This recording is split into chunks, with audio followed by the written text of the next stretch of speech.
Welcome to the Wisdom Path. In today's episode, we'll explore a simple but powerful word that can change your life. The word no. This story is about courage, clarity, and choosing yourself without guilt. Stay with us until the end. And don't forget to subscribe for more life-changing lessons every week.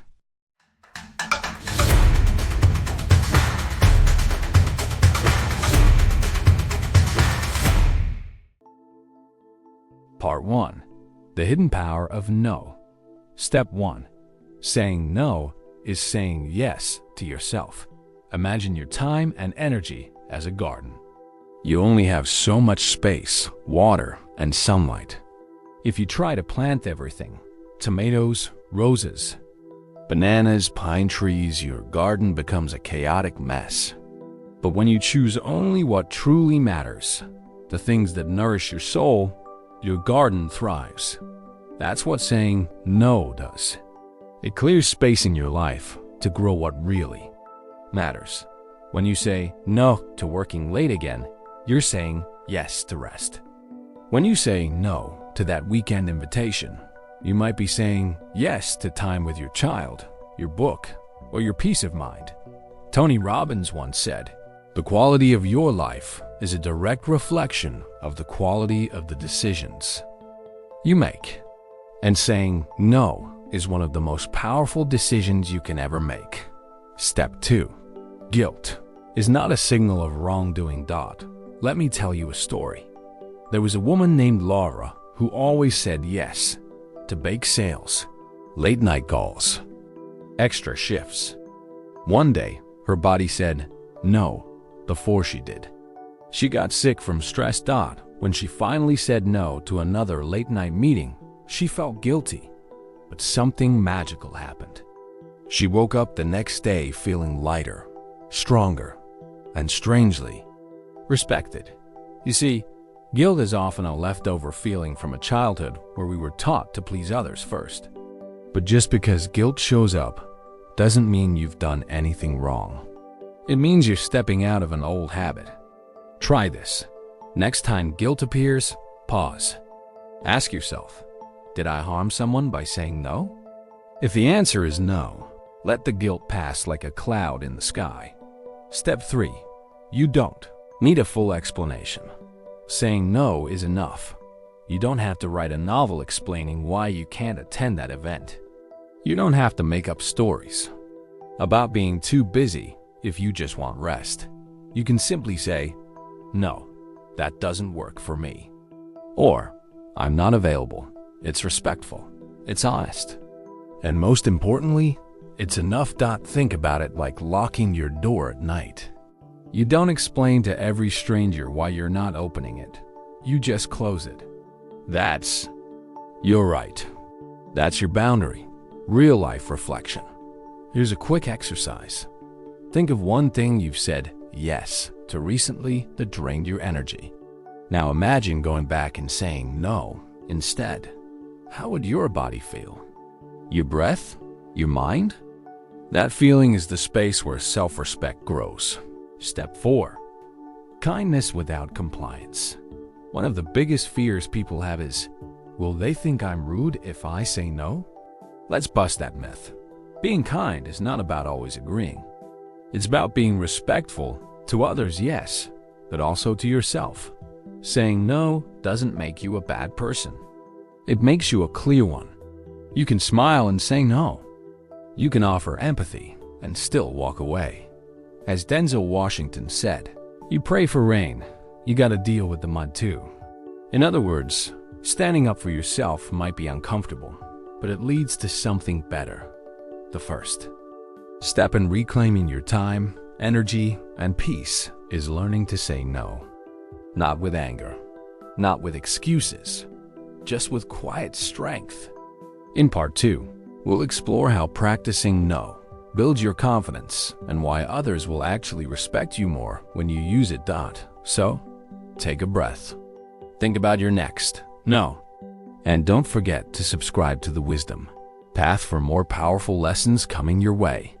Part 2. Practice makes powerful, building the muscle of boundaries. Step 5. Practice builds confidence. Imagine you are learning to ride a bike. At first, it's awkward. You wobble. Maybe you fall. But after a few tries, your muscles start to remember. Your balance improves. Eventually, you don't even think. You just ride. Saying no works the same way. At first, it feels uncomfortable. You worry about how others will react. You feel guilty or nervous. But with every no, you're training your internal muscles, your courage, your self-respect, your clarity. Let's take James, for example. James used to say yes to every request at work. Covering shifts, taking on extra projects, helping co-workers even when he was drowning. One day, his manager asked him to stay late again. James paused.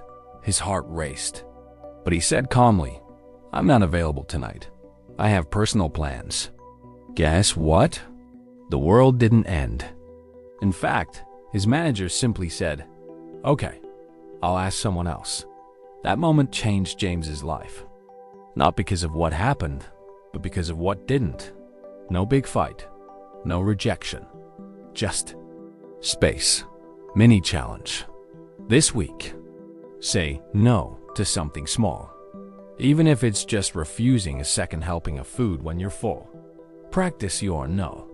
Let it be gentle, clear, and strong. Step 6. People will respect you more.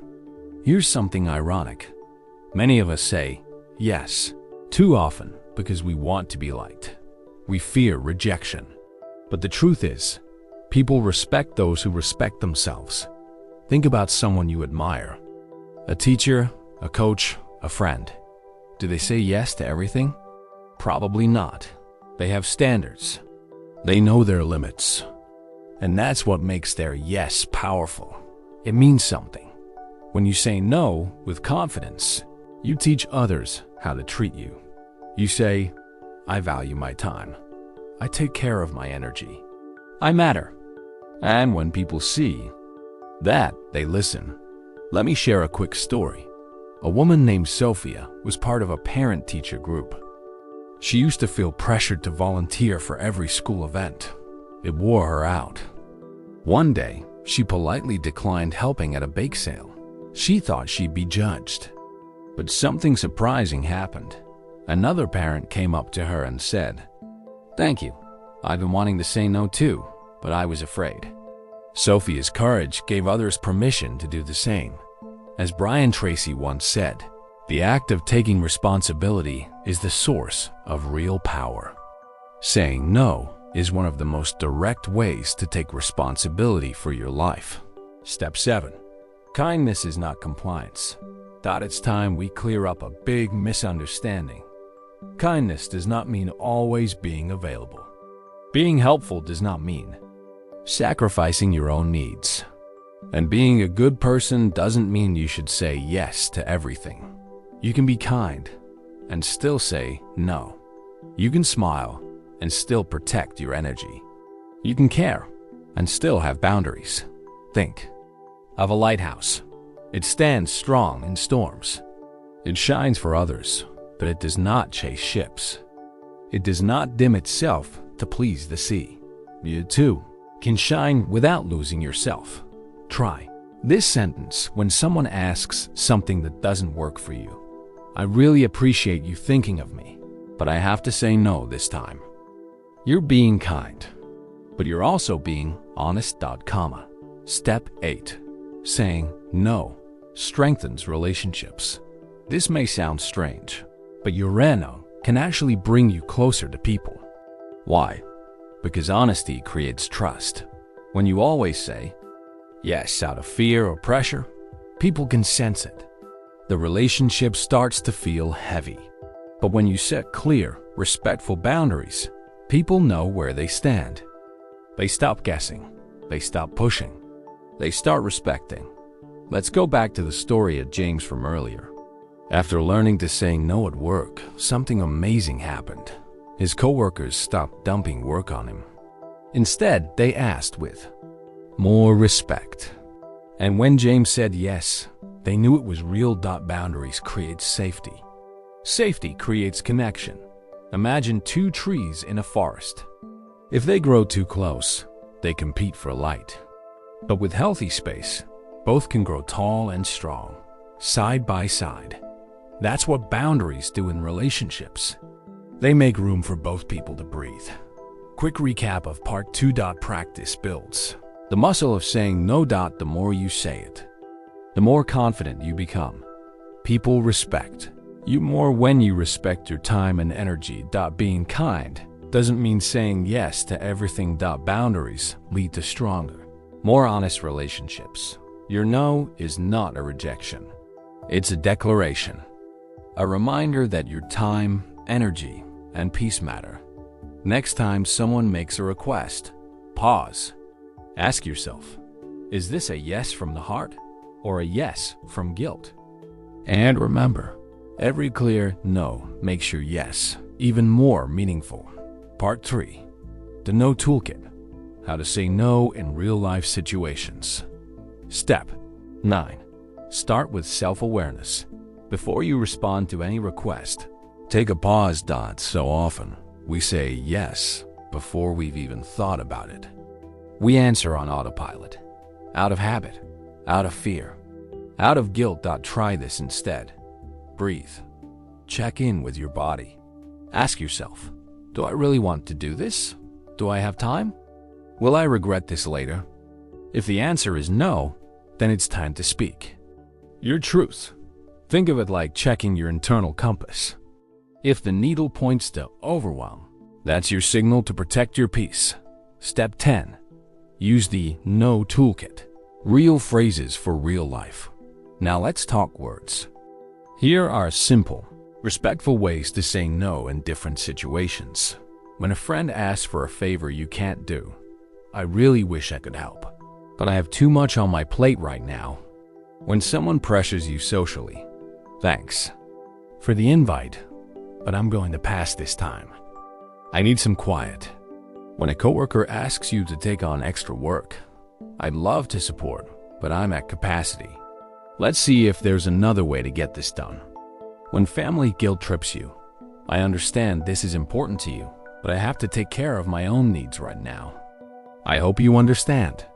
When someone won't take no for an answer, I've already given my answer, and I'm not comfortable discussing it further. Remember, you don't have to explain yourself endlessly. If someone gets upset, that doesn't mean you did something wrong. It means they're not used to your boundary yet. Let them adjust. That's their work, not yours. Step 11. Handle pushback with grace. People may not like your no at first, especially if they're used to your yes. They may react with guilt, anger, or confusion, but that's okay. Let them feel what they feel. You are not responsible for other people's emotions. Think of a rubber band. If it's been stretched too far for too long, letting go causes a snap. That snap is not your fault. It's the result of overstretching. Repeat your no kindly, but firmly. You can say, I understand this is frustrating, but my answer is the same.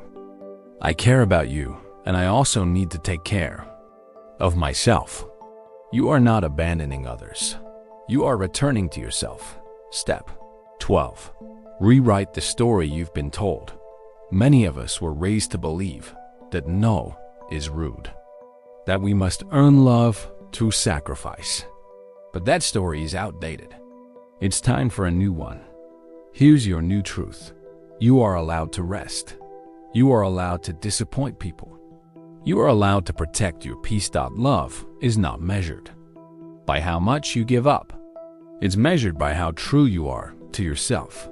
Let me tell you about Ethan. Ethan grew up in a family where saying no was seen as disrespect.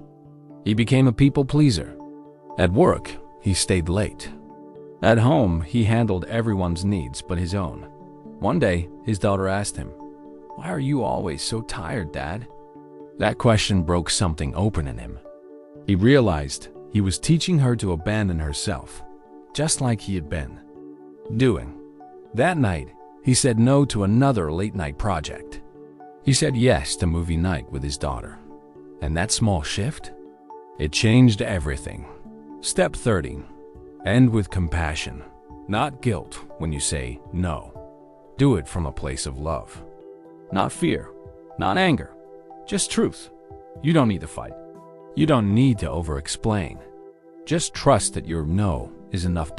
And remember, every time you say no, you are teaching the world how to treat you. You are building the life. You want one clear choice at a time. Picture this. Your life is a room. Every time you say no, you close a window that lets in noise, and you open a door that lets in light. Final recap: the no toolkit in action. Pause before responding. Breathe. Check your inner compass. Use simple, direct phrases like, "I'm not available," or "That doesn't work for me." Don't fear discomfort. People can handle your truth, and if they can't, they will learn. Lead with love, not guilt. Boundaries can be kind and clear. Rewrite your story. You don't need to be drained to be worthy. If you take one thing from this series, let it be this: you are allowed to say no. You are allowed to choose yourself. And you are allowed to do it without guilt. As Dr. Joe Dispenza teaches, to change is to think greater than your environment.